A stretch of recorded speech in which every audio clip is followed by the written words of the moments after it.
नमस्कार, सुप्रभात. मी श्वेता. तुम्ही पाहताय न्यूज 18 लोकमत. सकाळचे 7 वाजता आहेत आणि बुलेटिनमध्ये तुमचं स्वागत. सुरुवातीला बातमी आहे राज्यातल्या नव्या सरकारच्या पहिल्या कॅबिनेटची. मुख्यमंत्रीपदाची शपथ घेतल्यानंतर तातडीनं मुख्यमंत्री एकनाथ शिंदे आणि उपमुख्यमंत्री देवेंद्र फडणवीस यांनी मंत्रालय गाठलं आणि पहिली कॅबिनेटची बैठकही पार पडली. यावेळी मुख्यमंत्री आणि उपमुख्यमंत्र्यांनी येत्या काळात लोकांना अपेक्षित ती सर्व कामं करू असा विश्वास दिला. एकनाथ शिंदे जे मुख्यमंत्री त्यांनी प्रलंबित प्रश्नांना पुढे नेणार असल्याचं सांगितलं. रखडलेल्या प्रकल्पांना वेग देऊ असं म्हटलं. तर दुसरीकडे राज्याचे नवे उपमुख्यमंत्री देवेंद्र फडणवीस यांनी मेट्रो आणि जलयुक्तची कामं अधिक वेगानं करू आणि लोकांना अपेक्षित असलेली कामं करू असा विश्वास दिला.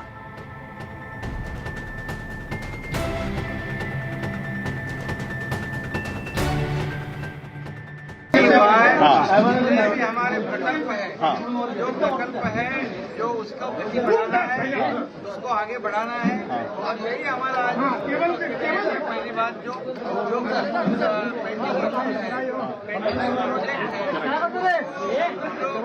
आगे बढ़ाएंगे और समय बिफोर टाइम उसको कंप्लीट करेंगे.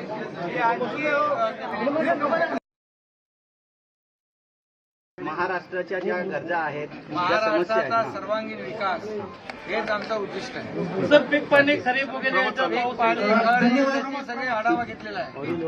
अरे आता माजी मुख्यमंत्री पण सोबत आहे, त्यामुळे जोरदार बॅटिंग होईल.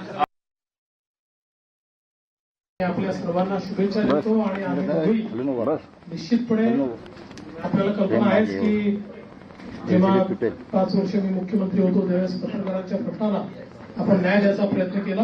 आता आम्ही दोघं मिळून त्याच्यापेक्षा दुप्पट वेगाने हे सगळे प्रश्न मार्गी लावू एवढंच आपल्याला आश्वासित करतो आणि माझं बोलणं संपवतो. धन्यवाद.